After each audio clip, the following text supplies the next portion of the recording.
This is one of my rabbis and one of my friends and someone that I admire and respect.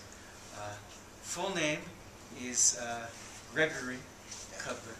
So you might hear sometimes people who like him a lot call him Grisha, but his full name is really Gregory. He's originally from Ukraine. Some of you will go to Ukraine. If I got it right, he's from Donetsk. Let's go to Donbass. He's been in Israel for many, many years, and 20 years? When did you arrive? 91. 91, so 19 years.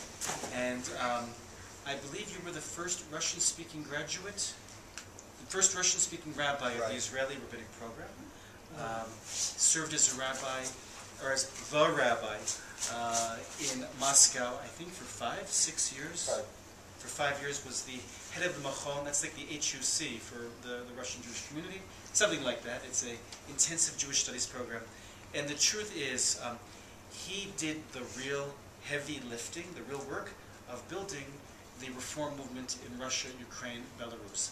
What is there today is largely on the foundation of the work he did. The people who are the professionals are the people he trained and inspired, Dima Karpenko and many who I also love, and many others. So you will be, it's going to sound funny to say, you're going to smell him everywhere you go. You can't go anywhere in Russia, Ukraine, Belarus without feeling somewhat of his presence. Nobody understands the soul of our people, our movement, and the frustration of the challenges in terms of working with the Chabad or being attacked by Chabad and everything that's going on there. So this is a great opportunity, since you're going to be working with really young Jewish communities that have a unique story that many of you may not know. This is a great opportunity to be able to hear some of Grisha's story and to ask some questions. So, the story of the Russian FSU reform movement started in 1990, exactly 20 years ago, when the first reform congregation was founded in Moscow by Zinovy Kogan, and then Old Union started to open congregations in different places in Russia, Belarus, and Ukraine. And now, so it used to be about 100 congregations, but because of the financial problems and so on, now we have about 40 congregations all over the Russia, Ukraine, and Belarus. As we don't have enough rabbis, and when I came to Moscow in 2001, I was only one rabbi in Russia, and one rabbi in Ukraine, and one rabbi in Belarus. Now we have 6 rabbis.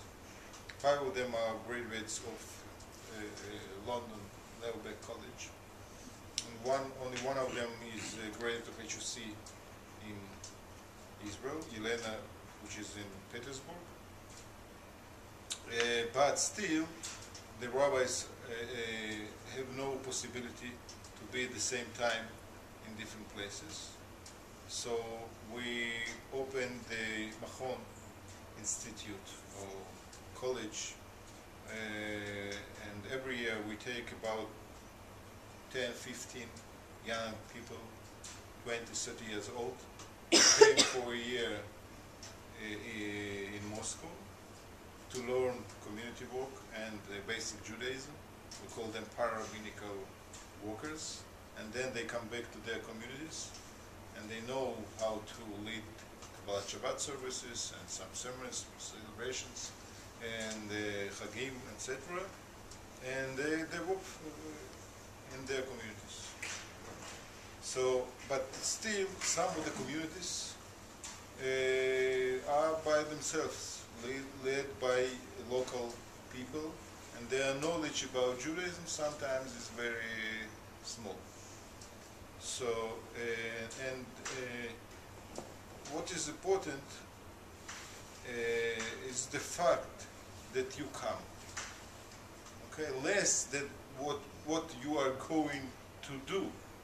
Okay, and David knows it's very, very good, because some places, you know, nobody come.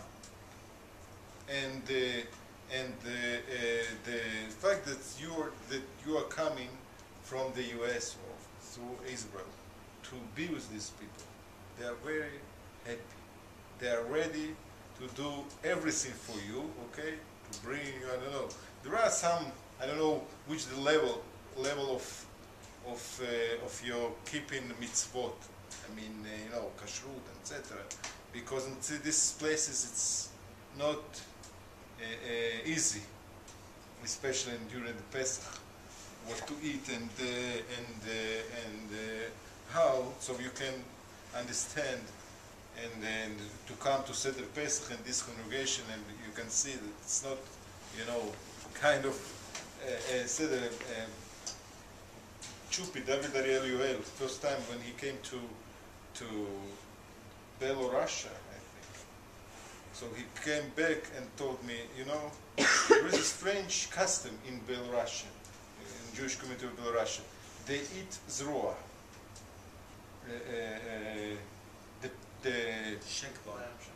That usually we don't eat, okay?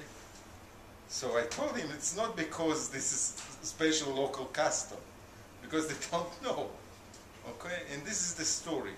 Because, you know, I was born in Donetsk. In our city, the synagogue was closed by Stalin in 1937.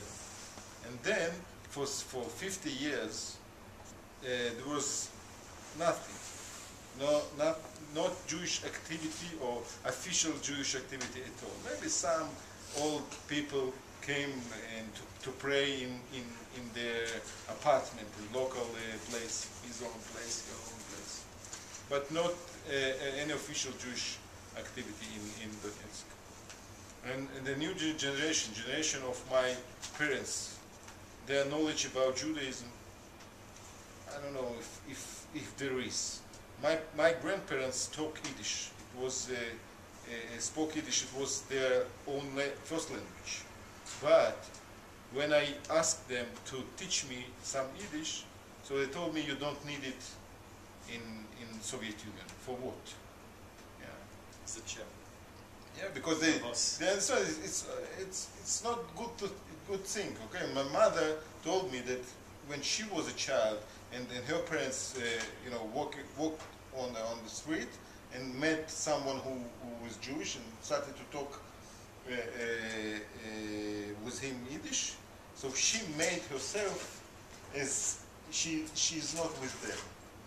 Okay, because you know it was not comfortable for Jews to be Jews in Soviet Union. So now we have the new generation, the middle generation, let's say, because the young generation now, last 20 years, some of them started to learn something about Judaism. But the generation of the middle generation, usually their knowledge about Judaism is very small. Okay, still. So this is the situation in the communities. There is a goodwill to learn, to celebrate, to be Jewish, but the ability, the knowledge is very limited. Limited. Yeah. And this is more or less the reality that you go to